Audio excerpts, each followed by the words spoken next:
ghouls and gals, welcome to my Summerween reading vlog. I haven't decided if I'm just going to do one weekly vlog or split this up depending on how much footage I get. But if I had to guess, it's probably going to be a weekly vlog because today's Tuesday. Yesterday I did start the Readathon, but I just didn't vlog anything. Today's day 2 and I haven't finished anything yet, but I'm working on Heart-Shaped Box by Joe Hill and I am 60% of the way through the audiobook, so I've got about 4 hours left and we are on a crunch with that because it is due in 6 hours.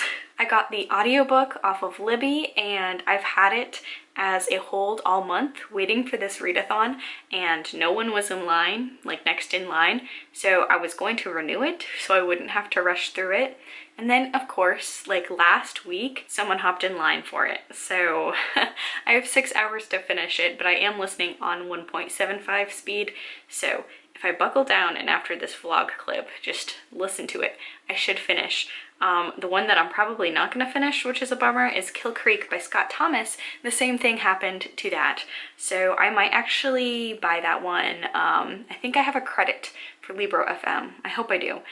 So I might buy that one because I was really looking forward to it and it is due in 1 day. So it hasn't started an hour countdown yet for that one. So if I really push through Heart-Shaped Box, I could finish Kill Creek, but I also don't really want to rush Kill Creek because I've been really looking forward to reading that one. So I'm kind of starting the readathon off on a little bit of an anxious note. It is what it is. So for Heart-Shaped Box, that is for the prompt, read a paranormal or supernatural book. And it is about a rocker who buys a ghost off of like an eBay sort of site because he collects a bunch of like spooky paraphernalia, stuff like that. Like he has paintings from John Wayne Gacy, he has like old witch Bibles and witch testimony from like the Salem witch trials, just a bunch of spooky different things like that that he keeps in his home. So he buys this ghost. And so Jude, the main character, he buys this ghost, not really thinking too much of it, but the ghost actually is there. And it is the stepfather of a woman who he kind of did wrong in the past. They had a relationship that kind of went south. She was way more into it than he was, and she also had some mental health issues, so she ends up committing suicide. And so her stepfather swears revenge on Jude, and that's why he's coming back as a ghost to haunt him. So it's pretty intense, and it really does, it almost feels like a short story in the way where you have maybe a chapter and a half of just normalcy setting up the characters and the plot, and then it just starts going, which is pretty cool. You go into it thinking that it is going to be something else. Like everything I just told you about it is on the dust jacket and in the synopsis, so I don't really count it as a spoiler, but you think it's going to be just like kind of this haunted house story where, you know, it's this ghost, is it or isn't it real, kind of haunting Jude. And the thing that I love the most about it is that there's not a lot of debating whether or not this ghost is real. Pretty much from the outset, Jude realizes this is a real ghost. The people around him realize this is a real ghost, which is awesome. I love paranormal horror, and I really don't like when you spend like half of the book debating whether or not the ghost exists, especially when it doesn't end up existing. That's just not my favorite. So I really enjoyed how there was very little to no debate as to whether the ghost is actually real. It is real and they're dealing with the consequences of it, and it's really cool. And the book really just takes off in different directions, and I think it's really neat. I believe this is one of Joe Hill's shorter full-length stories. I'm not too good at estimating page count based on audiobook length, but this audiobook is about 10 hours, which if I had to guess, I'm sure that's definitely smaller than Nosferatu and the Fireman, so it might be around Horn's length if you have any idea of what any of those books are in terms of page count. I think it's on like the more normal side. What I really like about this one too is that pretty much every single person in the whole entire book cast is unlikable, and yet you're definitely rooting for like our protagonists kind of to, if not succeed, learn some lessons along the way. Like they're interesting characters to read about. I love reading about unlikable characters, but if you don't, this probably wouldn't be the best Joe Hill book for you. Although now that I mention it, most of his full-length books have unlikable protagonists. I know Nosferatu does, Horns definitely does. The Fireman, that's the one that I remember the least about. I'm pretty sure the protagonist is more likable in that one than anything else, but Jude is very unlikable. But that's gonna be the end for this update. I gotta really buckle down and finish reading this because, again, like I said, I only have 6 more hours before my library returns it. So I'm going to finish that and then I will check back in when I'm done with it.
It is day 3 of the Summerween Readathon. I'm very tired. It's 7 a.m. I've been trying to wake up earlier and get a bunch of stuff done before my work day starts. So I woke up pretty early for me today, worked out, ate some breakfast.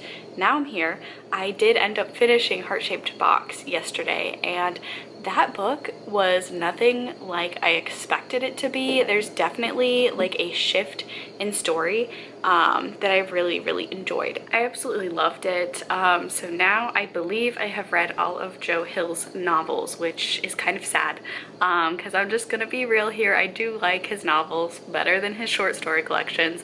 I'm not a big short story person, but I really enjoyed it. If you're looking for a ghost story with unlikable characters that are really fun to read about and that you'll actually root for even though they're very unlikable. If you like very good dogs, there are 2 dogs in here that are absolutely wonderful and they do play a big part in the story. And if you enjoy ghost stories that are fast-paced and that don't spend any time debating whether the ghost is real or not and just gets into the spooky haunting stuff, this is definitely a book for you. I really enjoyed it. It was a really good start to the readathon, and I'm very glad that I started off with this book. So the next book that I'm going to read is Burn Our Bodies Down. I'm going to listen to it at work. I think this one is also a shorter audiobook. It's 10 hours. But I think I could finish it today if I put my mind to it, at least finish a lot of it today. Kill Creek gets returned to my library today, but I did find out that you can also read it via Scribd as a e-book. So worst comes to worst, I will do that as well. And I'm also going to use that one. I'm going to try and use it as the one that I'm going to read exclusively in the dark. So this lighting's pretty horrendous and I'm also still pretty tired and I want to get some more stuff done before I have to go to work. So I will check back in with you guys later.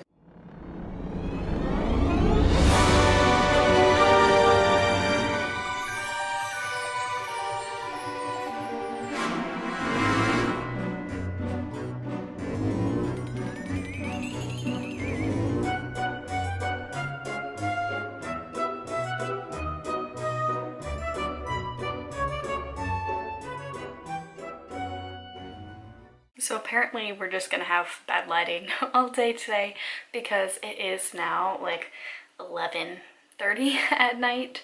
I didn't get any books finished today. I know that I mentioned that I was going to listen to Burn Our Bodies Down at work, but I just got new headphones and they are so nice. The quality is so good that the audiobook arc that I have on NetGalley. That audiobook version is not the finished version, like it's not polished because it is an ARC, and it's just, the quality is just so grating. It sounds like there's an echo. So that's gonna be one that I'm going to have to just listen to, not with headphones, so not at work. So I'm on track 2 of the audiobook for that one. I read as much as I could of Kill Creek before it got returned to the library. So I was on page 100 out of like 800, at least, you know, reading it on my phone. So I'll probably read that on Scribd tomorrow. I'm really feeling a physical book. I've been feeling reading physically all day. So I think if I have any shot of winning this readathon, it's going to be with physical books, just because that's what I'm in the mood in, at least tonight, and we'll see what happens tomorrow. So whichever horror book that I can find that'll fit in the prompts, I'll probably pick that up tonight before I go to bed, and then tomorrow is my free day. Well, free day from work.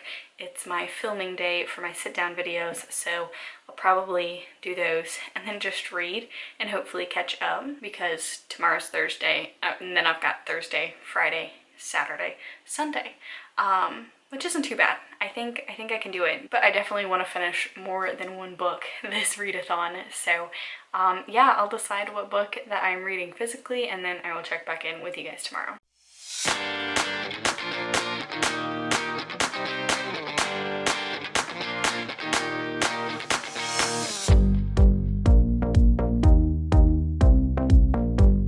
So it is now Thursday. I promised I'd come on and share which book that I decided to pick up physically, and I went ahead and went with Drackle by Dacher Stoker and J.D. Barker, and I picked this because I was just feeling some vampire content. So this is supposed to be kind of the origin story, the real story behind why Bram Stoker wrote Dracula and the experiences with vampires that he had in his youth, which sounds really fascinating. I'm not a huge historical fiction person, but if you throw vampires in there, I guess I'm a fan. I really loved Dracula. It's one of my favorite classics, so I'm excited to give this a try. I haven't heard a lot about it, and I did get it a couple of years ago on a complete whim, and I'm glad that I'm picking it up because I am on page 76.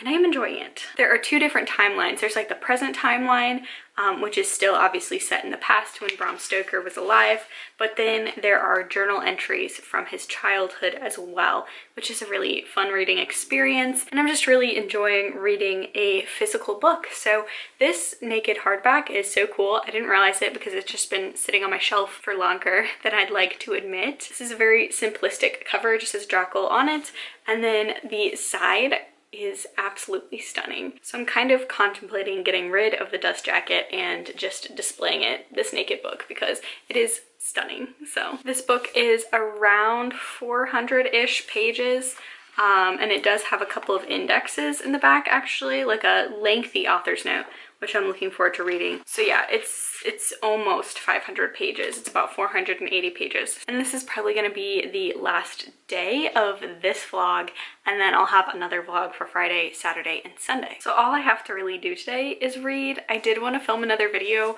but I just feel like I want to do well in this readathon, and if I'm taking, usually I try and film like 2 pre-filmed videos in advance, so by the time I film them, edit them, we're looking at a good chunk of like 3-ish hours, so that's probably better served reading. I didn't get as much reading done as I would have liked to last night, because when we sat down to watch dinner, we actually put on session 9, and it's a horror movie from 2001. And the funny thing about it was we put it on because we wanted to watch an older horror movie that was like a little bit campy, a little bit kitschy, just to enjoy and kind of kick off some horror movie binging. That's definitely going to be happening in September and October. It ended up being like a lot different than we thought it was going to be, like in a good way. So the premise is a group of like contractors. They get rid of like asbestos and other mold, stuff like that. They're hired to clear out the asbestos in an abandoned insane asylum, and spooky stuff starts happening to them. That's the premise. It's a lot deeper than that. I don't know how much I liked it, but it's definitely one that you kind of aren't really sure what's happened by the end of it. So was pretty good. And it's surprisingly like non-campy for like a 2000s horror movie, but it almost felt like it was filmed in like the 80s or it feels very antiquated, but in a good way. It does still kind of hold up, and I think a large part of that is there aren't like a lot of jump scares. It's a lot more psychological. It's on Netflix, so if you're looking for a good horror movie, if you're already putting on like lists of horror movies that you want to watch closer to Halloween, that's probably a pretty good one. I know it's like a cult classic and a lot of people love this movie. I thought it was pretty good. I'm gonna do some more reading and I will check back in with you later.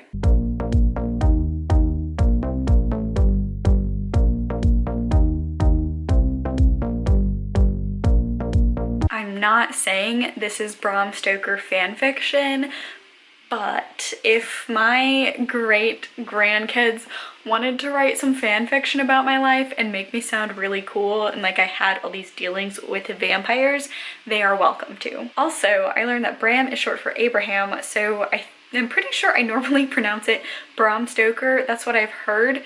If it's short for Abraham, I think it's Bram Stoker. Potato, potato, I don't know. I normally try and do my research and really get authors' names right, but this is one that I've actually like heard talked about in class and had professors talk about in class, and I have heard Bram and Bram pretty much interchangeable. Just because this one though says that it's short for Abraham, I'm just gonna start calling him Bram Stoker because that just makes sense, right?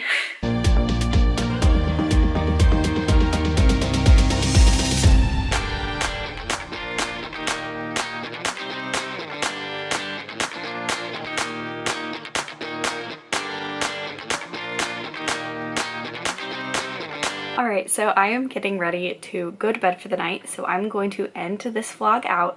I did read some more of my book. Unfortunately, I didn't finish any books today, but that's okay. I actually have a lot more time than I was anticipating. In terms of the readathon, I mean, we're halfway through. I've only finished one book, but TBRs are very interchangeable. I talked about that in my TBR video for this readathon, so even if I have to change up my TBR more to fit smaller books on it and complete all the challenges, I will. We've got this. I have just been in a big movie kick lately, and we watched another horror movie tonight. I forget what it's called because ultimately it's a forgettable film. I believe it's called The Darkness or something like that. It's on Netflix. It has Kevin Bacon in it, and then the kid actor from Gotham who plays Bruce Wayne, and that kid does an amazing job acting, and anything he does. The rest of the movie was just like not great. It was just like, it was funny, and it's not supposed to be funny, but it's really the type of movie you'd put on at like a sleepover or, you know, like a party or something to kind of watch in the background and laugh at, because it's just, it wasn't the best. Probably 2 out of 5 stars, and one of the stars would be for that kid actor whose name is escaping me, because he did a really good job, and actually I saw him like on the cover for it on Netflix, so that's why we ended up watching it. So we watched that, but I did get a lot of reading done, so I am on page 208, so I'm halfway through pretty much. So like I mentioned, this is Bram Stoker and his childhood experiences with vampires in part 1, and now part 2 is his adult experiences with vampires.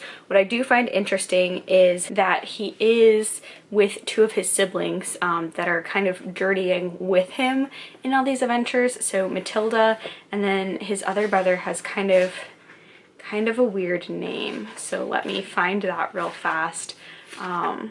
Thornley. So that's actually pretty cool. I'm glad it's following multiple characters and not just Bram, but I will say I think this book at the moment could be better served if it was just written in regular novel format, because the diary entries of the characters, they just kind of, they feel like point of view chapters, and they don't really sound like diary entries. And I get why they wanted to do the book in this format, because that's obviously how Dracula was written. It is written in forms of letters and communications with other people. It doesn't really make sense for this book, so I kind of ignore the fact that they're diary entries and just think of them as point of views.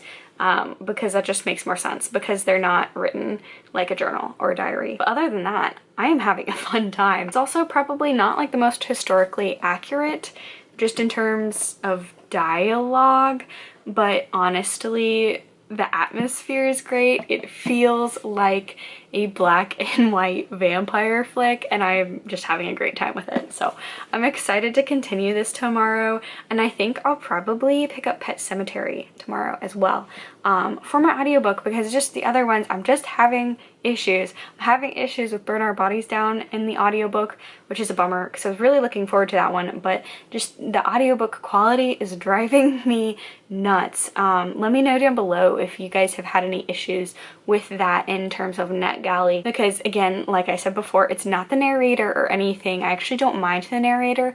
It's just, there's just something about the sound quality that is, I just can't get behind. That is very distracting when I'm trying to read it. And then Kill Creek, I actually got it back on my library loan. So I'm not the biggest e-reader. I would prefer an audiobook or physical copy. So that's probably going to be the book that I pick up last, just because it's not my preferred format. So that is going to be it for the end of this vlog. I'll be doing another vlog for Friday through Sunday. I'm pretty sure I kept saying Thursday in this clip, kept thinking it was Wednesday, but yeah, Friday, Saturday, and Sunday. I will have another vlog up for that on Monday. So yeah, that's gonna be it. Thank you so much for watching. Give this video a like, leave a comment down below, subscribe for more content from me. Stay safe, stay well. I'm so glad you're here, and I will catch y'all in my next video. Bye!